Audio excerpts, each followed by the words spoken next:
Les joutes électorales depuis 2016 ne drainent plus du monde. Le taux de participation à la présidentielle d'avril a été estimé à 66,05% au premier tour et 64,69% au second tour.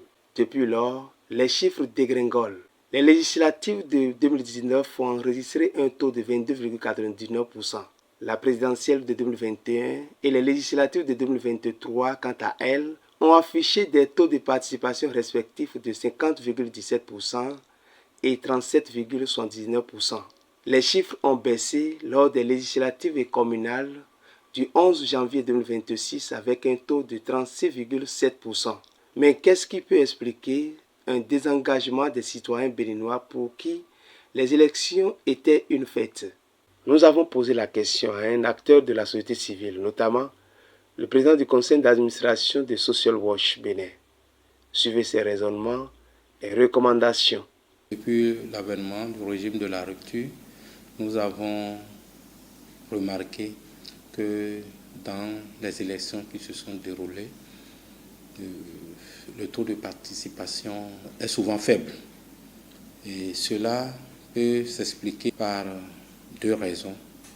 La première raison, depuis la confection de la liste électorale permanente informatisée, l'EPI, vous allez constater que nous n'avons plus eu le taux de participation de 75%, de 80%, comme il y en avait par le passé.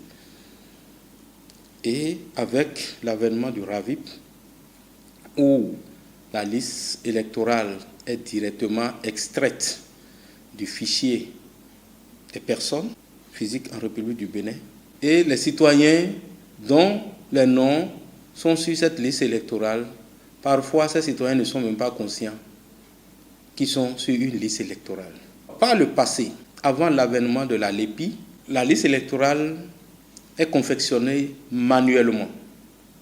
Le citoyen sort pour aller s'inscrire sur la liste électorale. Et lorsqu'il s'inscrit, on lui remet une carte d'électeur. Et les partis politiques, les chefs quartiers et tous ceux-là participaient à la grande sensibilisation pour l'inscription des citoyens en âge de voter, d'aller s'inscrire sur la liste électorale. Donc, lorsque le citoyen s'inscrit sur la liste électorale, le moment venu, le jour du scrutin, il est conscient qu'il doit aller voter. Donc, il a sa carte, donc il prépare sa carte quelque part, le jour du scrutin, il sort pour aller voter. Ça, c'est la première raison, parce que la personne s'est volontairement inscrite, donc il a ce devoir d'aller accomplir ce devoir civique.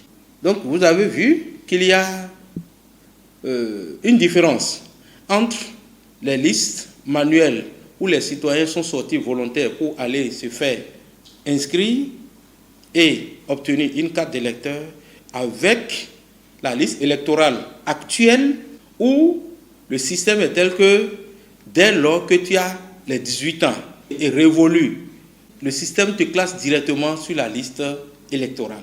D'autres ne sont pas conscients qu'ils sont sur la liste. C'est vrai, la NIP affiche et on gongonne.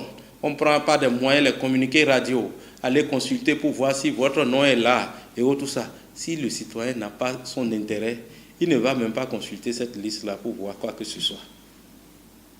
Donc la personne, son nom est sur la liste, n'a pas consulté même s'il est sur la liste. Le jour du scrutin, c'est à cette personne que tu vas demander d'aller voter, il n'a pas son intérêt dedans.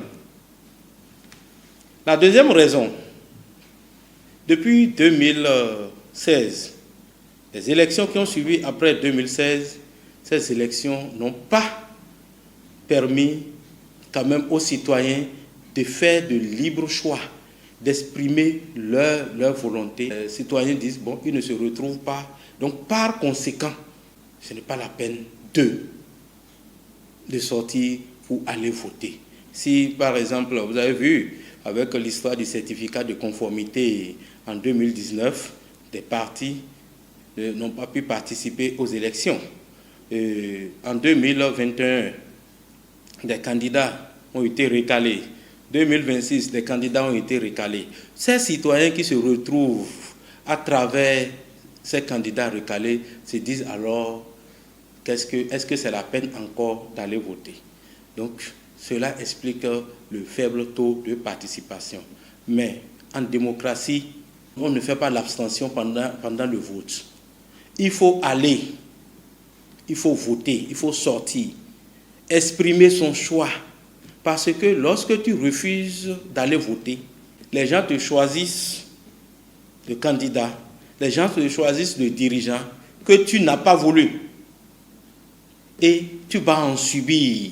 Donc c'est pourquoi il est important d'aller exprimer son choix dans le vote. Et pour l'élection présidentielle à venir, notre souhait, c'est que le taux de participation de 36,7% soit amélioré et qu'on dépasse les 50%. Et pour le faire, un travail doit se faire à la base, au niveau des chefs quartiers, au niveau des partis politiques, au niveau des acteurs de la société civile, en synergie, pour faire comprendre aux citoyens que le vote est un devoir civique et que tout citoyen en âge de voter doit accomplir ce devoir civique. Voici les principales raisons du désintéressement des électeurs selon le président Rigobert Ourougani. À moins de 2 mois de la présidentielle du 12 avril 2026, ces recommandations peuvent être expérimentées.